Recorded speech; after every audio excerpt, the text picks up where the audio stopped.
wait a minute, we can't have one overall government that mandates things to all of the states. Each state should have their own right to make up their mind. Correct me if I'm wrong, but I think that was the issue in his mind. And slavery was kind of to him like the old issue of communism in World War II. Could we say, well, we're against communism, therefore we're not going to ally ourselves with the Russians to defeat Nazism? No, we had to temporarily use the communists to get rid of Nazism. That was a real issue. So in my mind, that's how I resolved it. If there's anyone else that would like to add to that or question that. Yes, sir. He despised slavery. That's what I've been told. I haven't made such a detailed study, but yes. Is this alive? Yeah, go right ahead. I'm going to comment because, Bob, you are precisely correct. And you are, Bill. He despised slavery. They inherited 6 slaves from his father-in-law. He freed them before the Civil War. He said he would happily have given up his entire fortune had that sacrifice been sufficient to abolish the hateful practice of slavery. He was a biblical man. He had a holy calling. He was opposed to central government. You've nailed all the pegs. But we must not see him as pro-slavery. He was not. Thank you. Just wanted to clear that up because I know that's in the minds. I've heard people, I've talked about Robert E. Lee being a great man of God. They go, wait a minute, Vernon, come on, he was for slavery. He was not. No. Okay. The biographies of Stonewall Jackson indicate very similar traits there. He spent a great deal of time trying to resolve that issue, and because of the way that slavery is treated in the Bible, was able to accept the fact, even though he didn't like it. Yes. He and his wife, against the customs of the day, taught the black children how to read and how to read the Bible in the churches. Okay, let's kind of move on from that topic and move on to some generalized topics, and that is, what can we learn from these two men? What are some things that kind of jumped out at you that might kind of almost been in common between Moses and Robert E. Lee? Some things we can learn from. Yes, sir, way in the back. Watch our walk, because one mistake can blemish 100 or 1,000 good things. Good point. Watch our walk, because one mistake when people are watching you can kind of neutralize your effectiveness. Yes, sir. Genuine care for the people in his charge. Genuine care for people in charge. Both Moses and General Lee had that. Yes, sir. You gotta step out of your comfort zone. You gotta step out. You gotta just go for it and do it. I mean, they both reluctantly, I assume, Yes. did that. I mean, they said, I'm not worthy, I can't do it, and God says, no, you can. You're absolutely right. Both of them resisted Yeah. that position of leadership. So if you feel like, I must not be a leader because I don't feel drawn to it. Moses argued with God. Check that out in Exodus 3. He said, not me, I can't do it. And then when God said, I'll help you, he said, yeah, but I don't know what to say. And when God said, I'll tell you what to say, he said, yeah, but they probably won't believe me. I mean, he kept on. Really, he would not give up. Good point. Yes, sir. I think what struck me was the commitment to see something through to its end. Ah, endurance. Commitment to see something through to its end. Zach. I think they had a sense of God's calling. A sense of God's calling. Yes. Yes. Wow, that really, that gives you fire. Yes, sir. As they were raised, they had parents that introduced the Bible to them at a young age, and you could see how it was actually incorporated in their lives all the way through to the very end. So it's important for us as fathers to do that. Very important. Man, that's a strong message to everybody in this room. Because you're going to see, I'm presenting Washington, you're going to see in Washington's case, he had strong input from both of his parents on that score. So, very important, yes.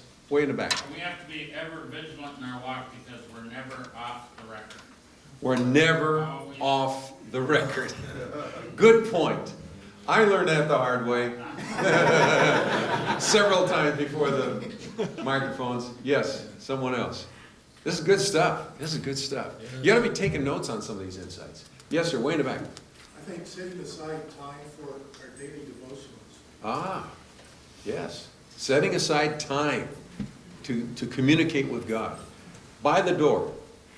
Always remembering that the manna is supplied freshly every day and that we shouldn't use the old stuff. Help me understand what you're saying. I know about man, of course. Going before God daily. Ah, okay. I looked in the Bible last week, hey, I went to the sermon, Oh, you know, on our knees every morning. Ah, excellent. yeah. Good point. Someone else? Wow. This is good input. Sir? Well, the principles are universal. I don't care where you put them. You take them in business, you take them at home, you take them in church. They're, guideposts, whatever function you're doing or whatever activity you're doing. Good for you. One of the things that I learned just in listening to these men and doing my own little research on guys like Moses is that none of them, as someone has pointed this out already, none of them really felt good about their job and felt inadequate. Right. Can any of us identify with that? Yeah. I don't think any of us feel completely adequate to our job, whether it's just being a father or a husband, without anyone to lead other than our own family. I even feel inadequate there. And so this shows you what people who are yet willing, in spite of that inadequacy, can do. Someone else, some other comment. Yes, sir. Both of them had a brother alongside of them, son-in-law and. Yes. Ah, they did not stand alone. Good point. Yes. Good point. We shouldn't try to stand alone. Do you have some group, some individual, 2 or 3? I have a couple guys that I have confidence in that I can call about any situation. I can call and level with them and tell them, I've got this mission before me. I'm going to be meeting with the president of the Ukraine. I'm really worried about that. I don't think I'm up to that. I don't think I have that kind of skill and ability. Would you please join me in prayer, and help me out and admit my fear.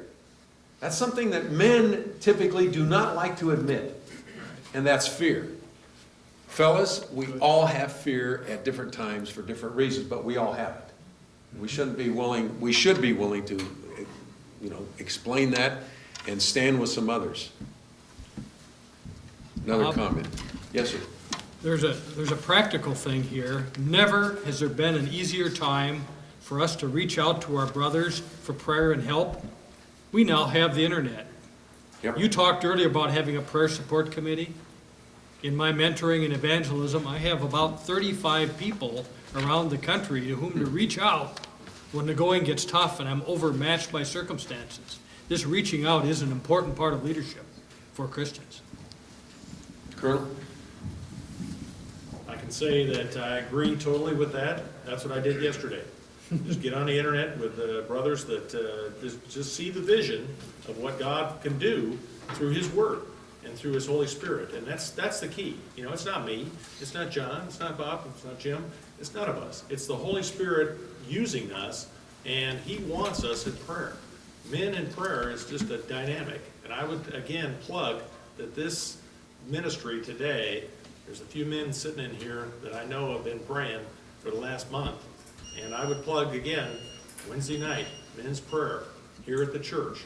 We're trying to pray every week, and I've committed myself to that, and I would challenge each of you to commit yourself to prayer, because I know that Moses, and I know that Robert E. Lee and George Washington, these men faced insurmountable odds, and they were on their knees. Okay, it's time to take our break. Believe it or not, we're halfway through and we're just rolling along here. I'm going to ask you to point toward a 10-minute break. What that will mean, we'll probably get started at the top of the hour. But let's get here in our seats a couple of minutes before. And let me encourage you, when we take our break, to go out and sign up for next month's. Now, what next month's going to be about is, number one, where to draw the line. Do you ever have that question in your mind? Where do I draw the line? And how do I keep from going over that line? It's going to be very practical. I'm really excited about it. I've already done my research on my end of it, and I know all the other guys are working on it. So if I were you, I'd get in line and sign up for next month right now at the break. Have a cup of coffee, but we're going to start promptly at the top of the hour, so be in your seats a couple minutes before.